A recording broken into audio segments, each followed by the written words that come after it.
നാളെ രാവിലെ പടച്ചവരെ കുറ്റിത്തെരുവ് പള്ളിക്കട മിനാരത്തിൽ നിന്ന് വിളിച്ചു പറയുന്നു, ഇന്നാ ലില്ലാഹി വ ഇന്നാ ഇലൈഹി റാജിഊൻ.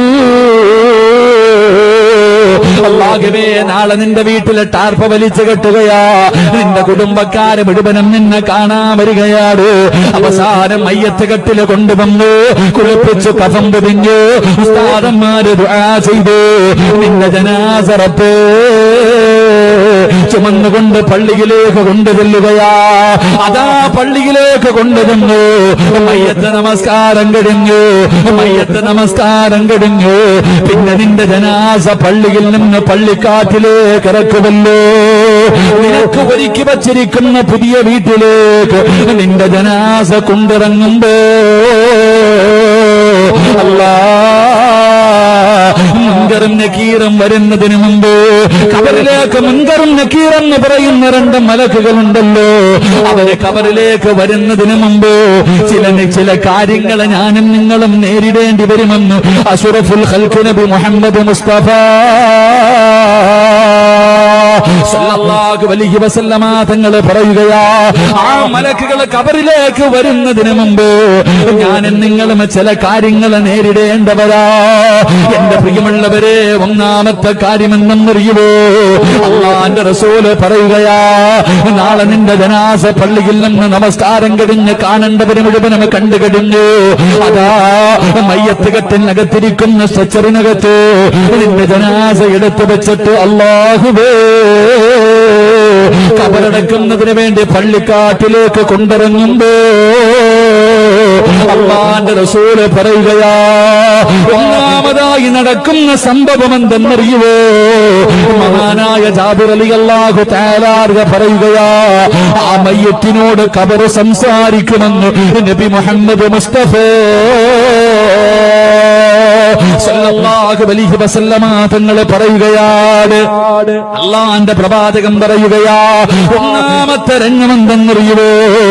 എല്ലാ മയ്യത്തിനോടും ഖബർ സംസാരിക്കുമെന്ന് നബി മുഹമ്മദ് മുസ്തഫ സല്ലല്ലാഹു അലൈഹി വസല്ലമ തങ്ങൾ പറയുകയാ, ചെറുപ്പക്കാരാ, നാവുണ്ടടാ, ഖബറിന് സംസാരിക്കുന്ന നാവുണ്ട് പെണ്ണുപോരെ. ഖബർ ഒരുപാട് കാര്യങ്ങൾ എന്നോടും നിങ്ങളോടും പറഞ്ഞു തരുന്നുണ്ട്.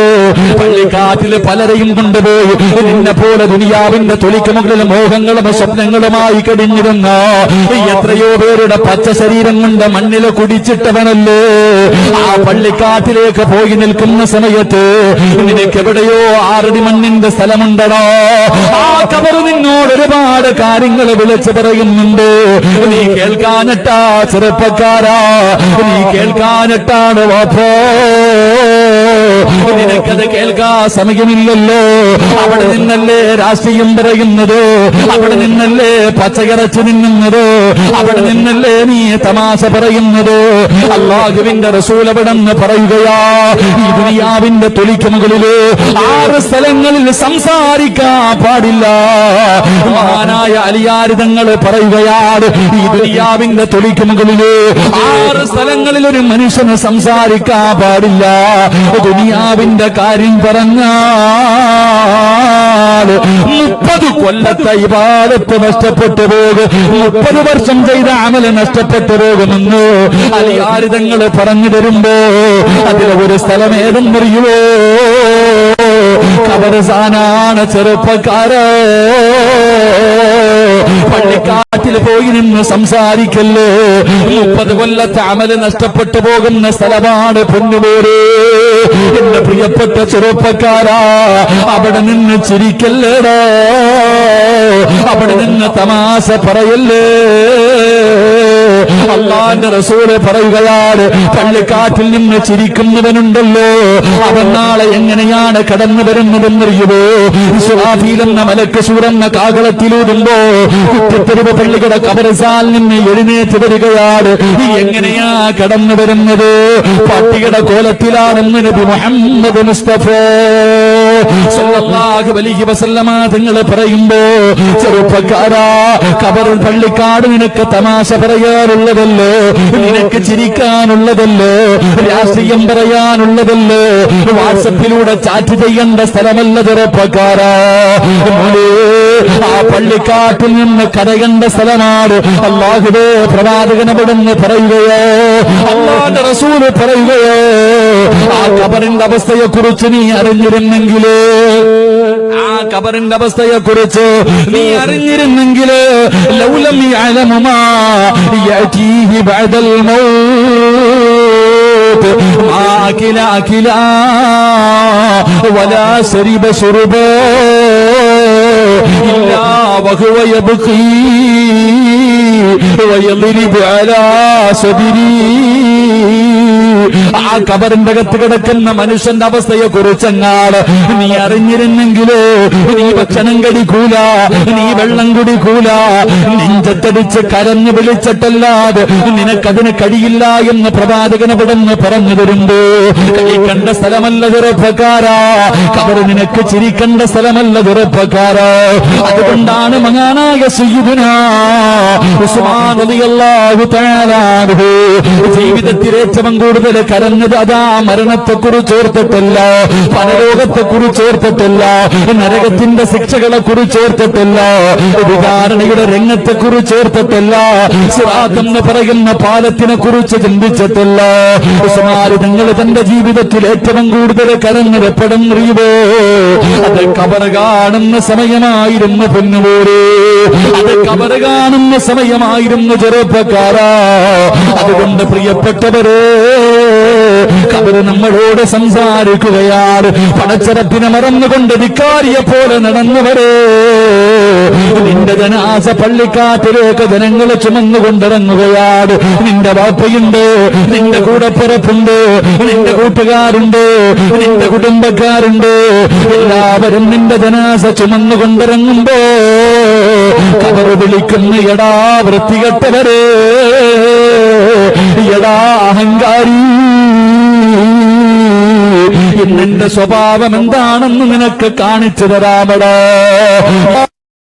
സ്വഭാവം എന്താണെന്ന് ഞാൻ നിനക്ക് കാണിച്ചു തരാം. കാരണം എങ്ങനെയാണെന്ന് നിനക്കുന്നതിന് വേണ്ടി പള്ളിക്കാട്ടിലേക്ക് കൊണ്ടിറങ്ങുമ്പോ ഖബർ ആദ്യം ആ മനുഷ്യനോട് സംസാരിക്കുമെന്ന് നബിയുനാ റസൂലുള്ളാഹി, ഉറക്ക നബിയുനാ റസൂലുള്ളാഹി. നമുക്കെല്ലാവർക്കും കേൾക്കാം, അല്ലാഹു കേൾക്കാൻ ഭാഗ്യം തരുമാറാകട്ടെ. നീ വിചാരിച്ച ഓരോ മനുഷ്യനെയും പള്ളിക്കാട്ടി കൊണ്ട് കുഴിച്ചിടാൻ വെറുതെ അല്ല അല്ലാഹ് അതിങ്ങനെ പറഞ്ഞിരിക്കണേ. കൊണ്ടുപോയി കുഴിച്ചിടാൻ പറഞ്ഞത്, എടാ കുഴിച്ചിടുമ്പോ നീ ഒരു ദിവസം ഇങ്ങനെ പോകേണ്ടവനാ. നീ ഇനി മുതൽ പള്ളിക്കാട്ടി പോകുമ്പോ ചിന്തിക്കണം, നിന്നെ എവിടെയോ അല്ലാഹു സൃഷ്ടിക്കാൻ ഒരു പിടി മണ്ണുവാരിയ സ്ഥലമുണ്ട്. ആ സ്ഥലം നിന്നോട് പറയുന്നുണ്ട്, സിറാജേ നേരെ ജൊവ നടന്നോടാ, നീ ഇങ്ങോട്ട് വരാനുള്ളവനാ. എന്റെ മുകളിലൂടെ നീ അഹങ്കരിച്ച് നടന്ന അവസാനം എന്റെ വയറ്റി വരുമ്പോ നീ ഒരുപാട് കഷ്ടപ്പെടേണ്ടി വരും. അള്ളാഹുവിന്റെ റസൂൽ ജാബിർ റളിയല്ലാഹു തആല അൻഹു പറഞ്ഞു, മയ്യത്തിനോട് ആദ്യമായിട്ട് ഖബറാണ് സംസാരിക്കുന്നതെന്ന് നബിയുനാ റസൂലുള്ളാഹി. അങ്ങനെ ഖബർ സംസാരിക്കുന്നു. അതുകൊണ്ട് ആ മൃഗങ്ങൾ പള്ളിക്കാട്ടി നിൽക്കാത്ത, ഓടാ കയറും പൊട്ടിച്ചിട്ട് ഓടാ നിൽക്കാ. കാരണം എന്തേ? ചുമന്നുകൊണ്ട് പോകുന്ന വാപ്പയുടെ മയ്യത്ത് ചുമന്നു കൊണ്ടുപോകുന്ന മക്കളോട് വാപ്പ പറയാ, മോനെ കൊണ്ടുപോകല്ലേടാ, എന്നോടൊരൽപ്പമെങ്കിലും നിനക്ക് ദയയും സ്നേഹം ഉണ്ടെങ്കിൽ ഉപ്പാനെ കൊണ്ടുപോയി ആ കുഴിയിടല്ലേ. ഇങ്ങനെ ഉപ്പ വിളിച്ചു പറയാ. ഉപ്പാടെ ആത്മാവ്, ഉമ്മാന്റെ ആത്മാവ്, സഹോദര നിന്റെ കൂട്ടുകാരന്റെ ആത്മാവ് ഇങ്ങനെ വിളിച്ചു പറയും. അത് കാണാൻ വയ്യാത്തോണ്ടാ മൃഗങ്ങളൊക്കെ ഓടുന്നത്. അള്ളാഹു കാക്കുമാറാകട്ടെ. ജനാസ കൊണ്ടുപോയി ഇനി എത്ര പറഞ്ഞാലും ഒരാളും നിന്നോട് കരുണ കാണിക്കില്ല. കൊണ്ടുപോയി അകത്തോട്ടിടും. അള്ളാഹുവേ ഒരു പിടി മണ്ണ് വാരി വെച്ചു, പലകയെടുത്ത് നിരത്തി. പിന്നെ മത്സരമാണ് മണ്ണുവാരിയിടാൻ. അള്ളാഹുവേ മണ്ണുവാരിയിടാൻ എന്തോ വലിയൊരു ആഘോഷം പോലെയാ.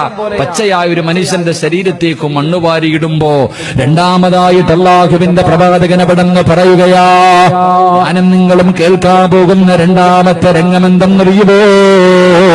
തമാശയല്ല ചെറുപ്പക്കാരാ, തമാശയല്ല പെങ്ങള്. അള്ളാഹുവിന്റെ പ്രവാചകൻ അവിടെന്ന് പറയുന്നുണ്ട്, പള്ളിക്കാട്ടിൽ കിടക്കുന്ന സർവ്വ ഖബറാളികളും നിന്നോട് സംസാരിക്കുമെന്ന് നബി മുഹമ്മദ് മുസ്തഫ സല്ലല്ലാഹു അലൈഹി വസല്ലമ തങ്ങൾ പറയുകയാ, പള്ളിക്കാട്ടിലെ സർവ്വ കബറാളികളുടെ സംസാരവും നമുക്ക് കേൾക്കാ. ചെറുപ്പക്കാരാ, ഒരുപാട് പേരുടെ മയ്യത്ത് കൊണ്ട് കബറടക്കിയവനല്ലേ, ഒരുപാട് പേരുടെ ജനാസ ഞാനും നിങ്ങളും കൊണ്ടുപോയി കബറടക്കിയവരല്ലേ. നിന്റെ ജനാസ കബറിന്റെ അകത്ത് ഇറക്കി വെച്ചിട്ട് എല്ലാവരും മണ്ണ് വാരിയിടുമ്പോ നിന്റെ കബറിന്റെ ചാരത്ത് കിടക്കുന്ന കബറാളികൾ അല്ലാഹുവിനെ മറന്നുകൊണ്ട് നടന്ന മനുഷ്യനാണെങ്കിൽ അവനെ വിളിക്കുന്നു, എടാ വൃത്തികെട്ടവരെ, എടീ വൃത്തികെട്ടവരെ, എടാ നശിച്ചു പോയവരെ. അല്ലാഹുവേ, നിന്റെ കബറിന്റെ ചാരത്ത് കിടക്കുന്ന കബറാളികൾ മുഴുവനും അവിടെ നിന്ന് കരഞ്ഞുകൊണ്ട് നിന്നെ ശപിക്കുകയാ. എന്തിനാണ് ശപിക്കുന്നതെന്നറിയുമോ? അവര് ചോദിക്കുന്നു, എടാ നീയല്ലേടാ എന്റെ മയ്യത്ത് കുളിപ്പിച്ചത്, നീയല്ലേ എന്റെ ജനാസ പൊതിഞ്ഞത്, നീയല്ലേ കബറിന്റെ അകത്തിന്റെ ജനാസ ഇറക്കി വെച്ചത്, എനിക്ക് കബറ് വെട്ടിയത് നീയായിരുന്നില്ലേടാ. എടാ, എനിക്ക് തൗബ ചെയ്യാ സമയം കിട്ടിയില്ല, എനിക്ക് അല്ലാഹുവോട് ചെയ്തു പോയ പാപങ്ങളും നീ ഏറ്റുപറയാ സമയം കിട്ടിയില്ല. നിനക്കല്ല ഒരുപാട് അവസരം തന്നല്ലോ, ഒരുപാട് ചാൻസ് തന്നല്ലോ. എടാ, ഒരസ്തഗ്ഫിറുള്ള പറഞ്ഞാ മതിയായിരുന്നല്ലോ, അല്ലാഹു നിന്റെ പാപം മുഴുവനും പുറത്തു തരുമായിരുന്നല്ലോ. പറഞ്ഞില്ലല്ലോടാ, നീ ഒരു തൗബ ചെയ്യാതെ മരിച്ചു പോയല്ലോടാ. നിന്റെ ചാരത്ത് കിടക്കുന്ന കബറാളികൾ മുഴുവനും നിന്നെ ശപിക്കുമെന്ന് നബി മുഹമ്മദ് മുസ്തഫ സല്ലല്ലാഹു അലൈഹി വസല്ലമ തങ്ങൾ പറയുമ്പോ, എന്റെ പ്രിയപ്പെട്ടവരെ, തൗബ ചെയ്യാതെ മരിക്കരുത്, തൗബ ചെയ്യാതെ മരിക്കരുത്. തൗബ ചെയ്തിട്ടേ മരിക്കാവൂ. തൗബ ചെയ്തിട്ട് മരിച്ചാ കിട്ടുന്ന പ്രതിഫലമെന്നറിയുമോ? മജ്ലിസിനോട് ഓടിയ സദസ്സാണ് അല്ലാഹുവേ. ഈ സദസ്സിന്റെ അവസാനം ജീവിതത്തിൽ ചെയ്തു പോയ പാപങ്ങൾ മുഴുവനും പടച്ചറപ്പിന്റെ മുന്നിലേക്ക് ഇരു കരങ്ങൾ ഉയർത്തിയിട്ട് പൊട്ടിക്കരഞ്ഞുകൊണ്ട് ദുആ ചെയ്ത തൗബ ചെയ്തിട്ട് പിരിയാ. ഈ സദസ്സിൽ നിന്ന് തൗബ ചെയ്തിട്ട് പിരിഞ്ഞു പോകുന്ന ഏതെങ്കിലും ഒരു മനുഷ്യനുണ്ടല്ലോ, അവനൊന്ന് രാത്രി മരണപ്പെട്ട ആ മനുഷ്യന്റെ ജനാസ നാളെ കുറ്റിത്തെരുവ് പള്ളിയുടെ കബർസ്ഥാനിലേക്ക് നിന്റെ ജനാസ കൊണ്ടുപോകുമ്പോ മറ്റുള്ള കബറാളികൾക്ക് നാളെ പെരുന്നാളിന്റെ ആഘോഷമോ, അവർക്ക് വല്ലാത്ത സന്തോഷമോ, നാളെ ഉത്സവമാണ്. ചെറുപ്പക്കാരോ, തൗബ ചെയ്ത ഒരു മനുഷ്യന്റെ ജനാസ പള്ളിക്കാട്ടിലേക്ക് കൊണ്ടു ചെല്ലുമ്പോ കബറാളികൾക്ക് വല്ലാത്ത സന്തോഷമോ. സല്ലല്ലാഹു അലാ മുഹമ്മദ് സല്ലല്ലാഹു അലൈഹി വസല്ലം. അല്ലാഹുമ്മ സല്ലി അലാ മുഹമ്മദ് യാ റബ്ബി സല്ലി അലൈഹി വസല്ലം.